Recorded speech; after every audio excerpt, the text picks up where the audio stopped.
Hello everyone, myself Ketan Bhavsar, Assistant Professor in Engineering College, Ahmedabad. In today's session, we discuss about what exactly embedded system is, and after that also we discuss about general purpose. So now, what is general purpose system? So general purpose system is nothing but it is your simple computer system. Like that particular system is designed for the multiple applications, right? If we're talking about the embedded system, then ultimately we are dealing with a specific application at that time only. But when you're talking about the embedded system in terms of general purpose system, then general purpose processor is generally designed for application task, but it is a multiple applications, or we can say that the number of applications can perform simultaneously. So as you can see, a general purpose processor is designed for a variety of computational tasks, low unit cost, in part because manufacturing spread, NRI over the large number of units means non-recurring engineering cost. Motorola sold half a billion 68HC05 at the time of the first controller is designed with help of different kinds of VLSI architecture. So it's a 68HC05 and the microcontroller in 1996. So basically there are the different types of controller is designed for a specific task or for the general purpose applications. So carefully designed since the higher NRE is acceptable. Yield is talking about the manufacturing ability. You have to produce some good quality chips. Low NRE cost, short time to market means ultimately take a small amount of time for execution, or we can say that a small amount of time for transferring the data from manufacturing unit to the customer site. I'm also talking about the software part. So in terms of the microprocessor, micro is used when they were implemented one of the few chips rather than the entire room. So basically they are designed the small type of the chips, and that particular chip is called as a microprocessor. Right? So now we're talking about the architecture of a processor. Now, the first of all, the architecture of processor, as you can see, it's a main two part: data path and control unit. So control unit is generally used to control the processes, and data path is generally used to perform some arithmetic tasks. And after the performing some arithmetic tasks, it will store the data into the register, or we can say that the memory element. So as you can see, the basic type of architecture, first of all, you should know the control part, or you can say that the control unit and data path. After that, simplify the single purpose processor. Single purpose means what? It generally designed for the small task, like if you're talking about the small calculators. So it perform only arithmetic tasks, mathematical in terms of arithmetic, in terms of addition, multiplication, subtraction, and division operation. Right? So these are the tasks. It's called as a basically single purpose computer. Now data path or control unit what? In terms of the data path, it is a general system, and if we talk about the control unit, does not store the algorithm. The algorithm is programmed into the memory. So it is a handshake with the instruction set only. So when we discuss about the control unit, then we have to take care of the only instruction side, and when you're talking about the data path, then we have to take care about the memory management. We have to take care about the data. And also you have to take care about storing of some arithmetic and logical tasks.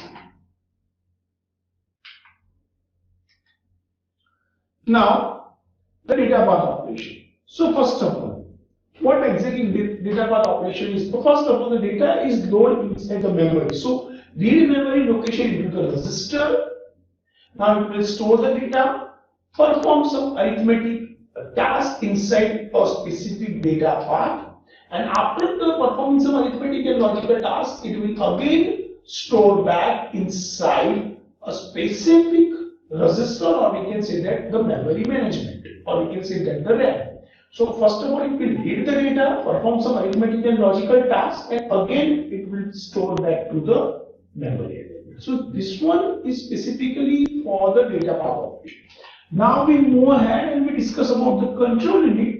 So for performing the control unit, we have to follow some different types of instruction set, or we can say that the cycle.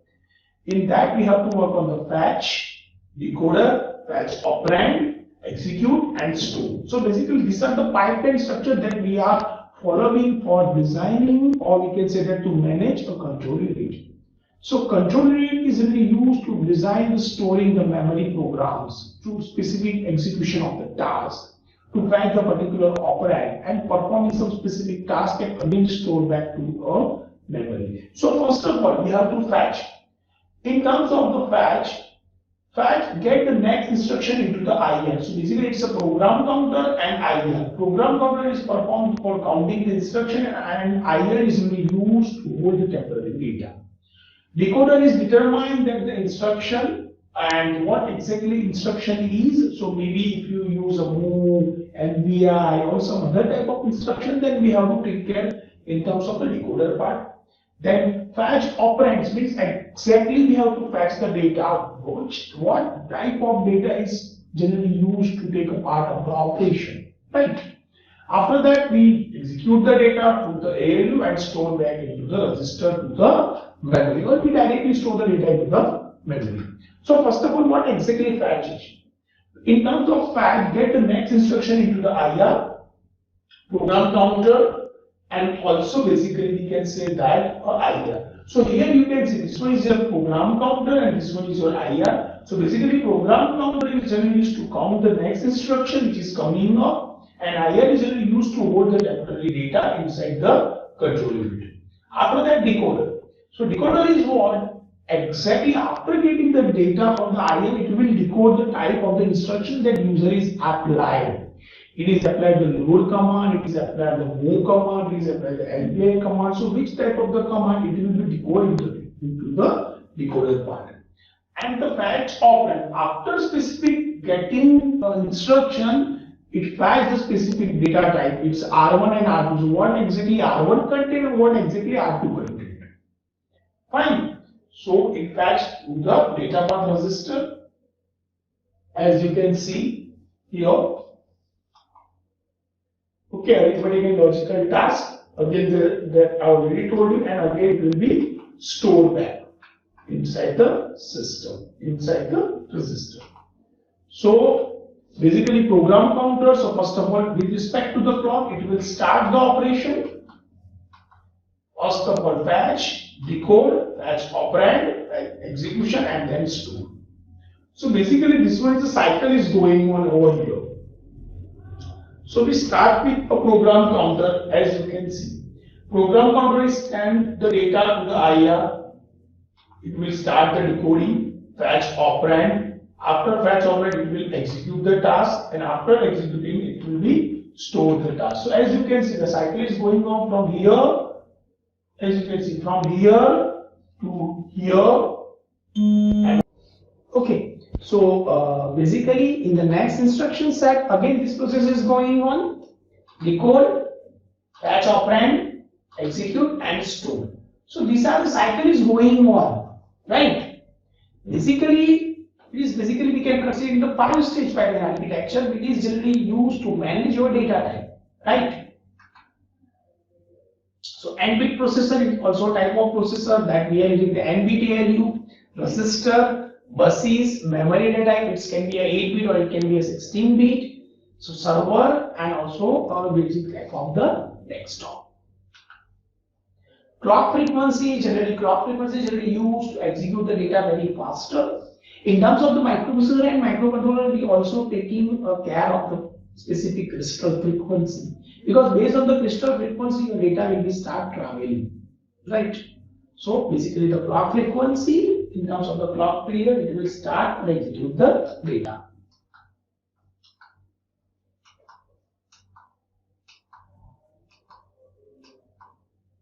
Now this one is a simple example of pipeline architecture. We are taking one example of the hotel. As you can see in the restaurant, basically there are two types of the waiter. The first waiter is really used to clean a specific dishes, and after the second servant is start washing. So if there are, as you can see, we have a total 8 plates, right?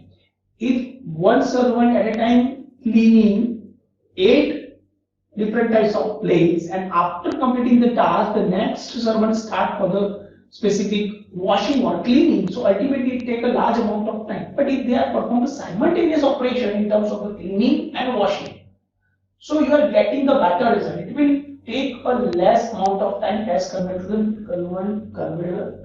non-pipeline architecture. Because in terms of the non-pipeline architecture, the data is not proper, or it will take a large amount of time for the execution, right? So we can take a small amount of time if we have a better pipeline architecture. So thank you for the watching, and if you have any doubt related to this particular session in terms of what exactly a general purpose computer is, then you can definitely contact me. So thank you for watching.